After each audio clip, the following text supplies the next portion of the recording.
नमस्कार, जोहार। मेरा नाम है जितेंद्र और आप देख रहे हैं जेडी मीडिया। चलिए जानते हैं झारखंड की 25 बड़ी खबरों को। आज की पहली और बड़ी खबर, झारखंड को मिलेगी 3 वंदे मातरम एक्सप्रेस की सौगात।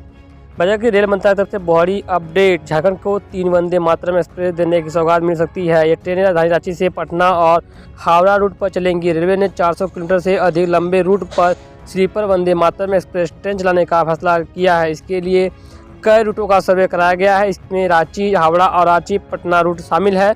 बताया जा रहा है कि स्वतंत्रता दिवस यानी 15 अगस्त 2023 तक रांची से पटना और रांची से हावड़ा जाने वाले रेल यात्री वंदे मातरम एक्सप्रेस से यात्रा का आनंद ले सकते हैं। तो अगली खबर लेकिन क्या है, केंद्र सरकार की योजना टर्पा की फिर होगी जांच, बनाई गई नई कमेटी। पता चले कि केंद्र सरकार की योजना टारगेटेड राइस फेलो एरिया की जांच के लिए चौथी बार कमेटी बनाई गई है। बिना रजादेश के काम कराए जाने के मामले की जांच 3 बार हो चुकी है। कृषि विभाग की इस योजना के आपूर्तिकर्ताओं ने पैसा भुगतान नहीं करने का दावा किया है। कृषि विभाग ने बिना आदेश के ही 3 साल तक इस योजना पर काम कराया। अब कृषि विभाग ने एक बार भी इसकी जाँच कराने का निर्णय नहीं लिया है। तो वहीं दूसरी ओर कांग्रेस नेता बंधु तिर्की की बड़ी बोले नए नियोजन नीति की घोषणा पर सरकारी विभागों में खाली पदों को जल्द भरे सरकार। बचले के झारखंड के पूर्व मंत्री व कांग्रेस के कार्यकारी अध्यक्ष बंधु तिर्की ने कहा कि सरकार नियोजन नीति अविलंब तैयार करे और उसके आधार पर विभिन्न विभागों में खाली पदों के लिए नियुक्ति प्रक्रिया शुरू करे। हर राज्य की अपनी स्थानीय नीति होती है। इसी दृष्टिकोण से झारखंड की अपनी स्थानीय नीति को घोषित करना राज्य सरकार के द्वारा उठाया गया बिल्कुल सही कदम था। उन्होंने कहा कि राजधानी स्थायी नीति के साथ नियोजन नीति को जोड़कर देखना पूरी तरह गलत है। युवाओं, आदिवासियों एवं मूल निवासियों के साथ ही लंबे समय से झारखंड में रह रहे युवाओं के हित में जल्द से जल्द नियोजन नीति की घोषणा कर उसे लागू किया जाना चाहिए। तो वहीं दूसरी ओर मनरेगा घोटाले की आरोपी झारखंड की निलंबित IAS अधिकारी पूजा सिंघल की नियमित जमानत पर सुप्रीम कोर्ट में सुनवाई। बचले की मनरेगा घोटाले की आरोपी झारखंड की निलंबित IAS पूजा सिंघल की नियमित जमानत याचिका पर आज सोमवार को सुप्रीम कोर्ट में सुनवाई हुई। पिछले दिनों शीर्ष अदालत ने इन्हें अंतरिम जमानत मिली थी। अंतरिम जमानत की अवधि समाप्त होने के कारण पिछले दिनों पूजा सिंघल ने PMLL के विशेष न्यायाधीश PK शर्मा की अदालत में सरेंडर कर दिया था। इसके बाद न्यायालय के आदेश पर उन्हें बिरसा मुंडा जेल भेज दिया गया था। तो वही टीवी देखना हो सकता है महंगा, DTH और केबल पर 30% तक की बढ़ोतरी, केबल ऑपरेटरों को फंसाने लगा है डर। जी हाँ दोस्तों, मनोरंजन का सबसे सस्ता साधन टीवी देखना महंगा हो गया है। ट्राई ने टीवी चैनलों के प्रोसेसिंग को लेकर नया ट्रैफिक ऑर्डर जारी किया है। यह आदेश 1 फरवरी से सभी केबल ऑपरेटर और DTH पर लागू होगा। ट्राई के नए आदेश के बाद DTH और केबल के बिल में 10 से 30% तक की बढ़ोतरी हो गई है। कांची नदी पर बने पुल धंसने के मामले में 2 साल बाद भी कार्रवाई नहीं, दोषियों के नाम अब तक नहीं भेजा गया। बजले के सोनाहातू कांची नदी पर बने हराईडी बुढ़ाडी पुल धंसने से राज्य सरकार को करोड़ों की क्षति हुई, लेकिन अब तक इसके मामले में दोषियों पर कार्रवाई नहीं हुई है। इस मामले में विशेष प्रबंधन के इंजीनियरों, कार्यपालक अभियंता, सहायक अभियंता और कनीय अभियंता के अलावा पुल का निर्माण करने वाले ठेकेदार को भी जाँच के दायरे में रखा गया था।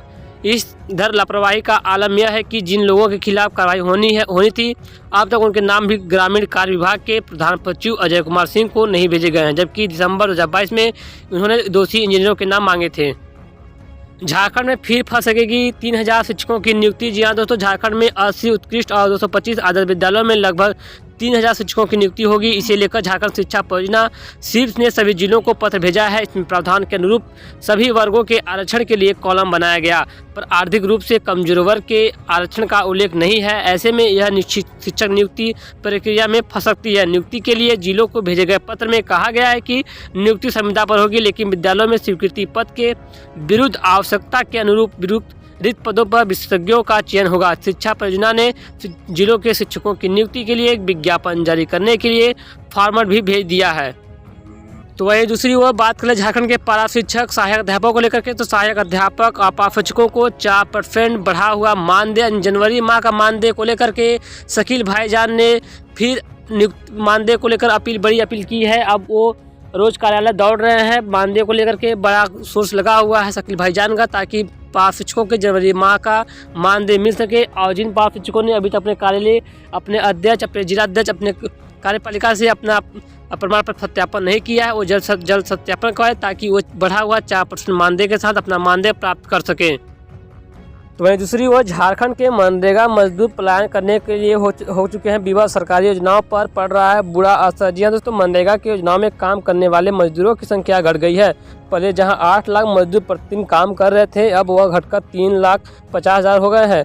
पहले जहां मजदूरों की संख्या कम हुई थी तो कम से कम 5 से 6 लाख मजदूर काम करते थे। इस तरह मनरेगा में मानव दिवस सृजन की संख्या घट गई है। इसका असर योजनाओं के साथ ही रोजगार पर भी पड़ रहा है। योजनाओं का क्रियान्वयन धीमा हो गया है। वहीं बड़ी संख्या में मजदूर दूसरे कार्यों में लग रहे हैं। यहाँ तक कि ग्रामीण मजदूरों का भी पलायन भी हो चुका है। तो वहीं दूसरी ओर बूढ़ा पहाड़ पर दिखने लगी विकास की किरणें। दूधिया रोशनी में नहाए जंगल, पहाड़ और गांव। जी हाँ दोस्तों, पता चले कि झारखंड के लातेहार और गढ़वा जिले से लेकर छत्तीसगढ़ के बलरामपुर जिला तक फैला हुआ बूढ़ा पहाड़ हाल के दिनों तक नक्सलियों का गढ़ था। इस पहाड़ पर जाना सुरक्षाकर्मियों के लिए मौत को दावा देने के समान था। अब स्थिति बदल गई है। केंद्रीय बलों की मदद से इस बूढ़ा पहाड़ को नक्सलियों से मुक्त कर लिया गया है। बूढ़ा पहाड़ और उसके आसपास स्थित गाँव में विकास की किरणें पहुंचने लगी हैं। तो वहीं अगली बड़ी खबर क्या आ रही है, केंद्रीय मंत्री गिरिराज सिंह ने से मिले सीएम हेमंत सोरेन। कई मुद्दों पर हुई चर्चा। पता चले कि नई दिल्ली में केंद्रीय ग्रामीण विकास एवं पंचायती राज मंत्री गिरिराज सिंह ने मुख्यमंत्री हेमंत सोरेन और राज्य के ग्रामीण विकास मंत्री आलमगीर आलम से मुलाकात किया। इस दौरान राज्य के ग्रामीण विभाग से जुड़े आवास, 15वें वित्त आयोग तथा मनरेगा समेत विभिन्न मुद्दों पर सकारात्मक चर्चा हुई।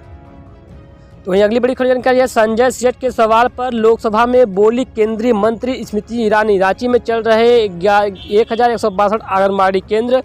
रांची संसदीय क्षेत्र में 1162 आंगनबाड़ी केंद्र कार्यरत है। इन केंद्रों के संचालक के लिए केंद्र सरकार के द्वारा एक मुफ्त राशि जारी की जाती है। केंद्र सरकार के स्तर पर रांची का आवंटन जिलावार नहीं होता है। यह कार्य राज्य सरकार के द्वारा चलाया गया है।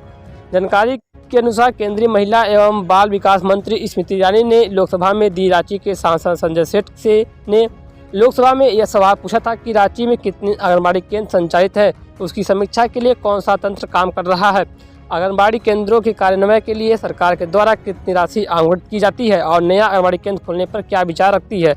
इसी को लेकर के विचार विमर्श हुआ।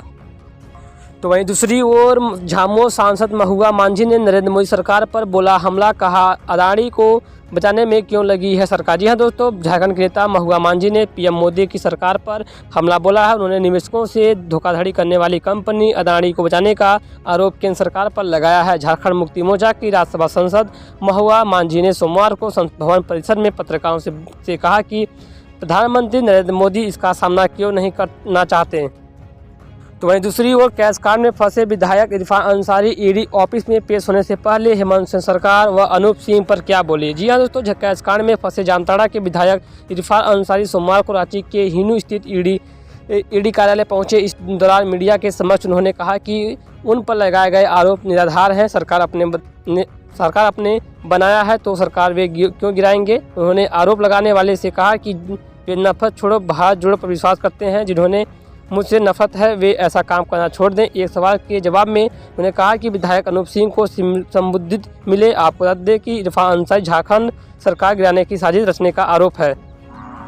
तो वहीं अगली बड़ी खबर का यह है, रोज डे को लेकर सजा रांची का बाजार। जाने कितने मिल रही है एक गुलाब। जी हाँ दोस्तों, वैलेंटाइन वीक कल यानी 7 फरवरी से शुरू हो रहा है। वैलेंटाइन वीक की शुरुआत रोज डे से होती है। इस दिन गुलाब देने का चलन चलता रहा है। प्रेमी जोड़ी इसका काम उधार करते हैं। इसी को लेकर के साल वैलेंटाइन वीक का इंतजार खत्म होता है और वैलेंटाइन वीक में 7 फरवरी से 14 फरवरी तक रांची का बाजार सज चुका है। रांची में हजारों प्रकार के फूल बिकने लगे हैं, जिसको लेकर के काफ़ी सारे प्रेमिकाओं का इंतजार खत्म हो चुका है। दोस्तों फिलहाल खबरों बस इतना ही। थी आज की तमाम बड़ी खबरें जो कि झारखंड से आ रही थी। तो हमें उम्मीद है खबर पसंद है। खबरों को शेयर कीजिएगा, लाइक कीजिएगा। चैनल पहली बार आए हैं, चैनल सब्सक्राइब करके बेल आइकन को प्रेस जरूर कीजिएगा। फिर मिलते हैं नए खबर साथ, बने रहें जेडी मीडिया साथ। जय हिंद, वंदे मातरम।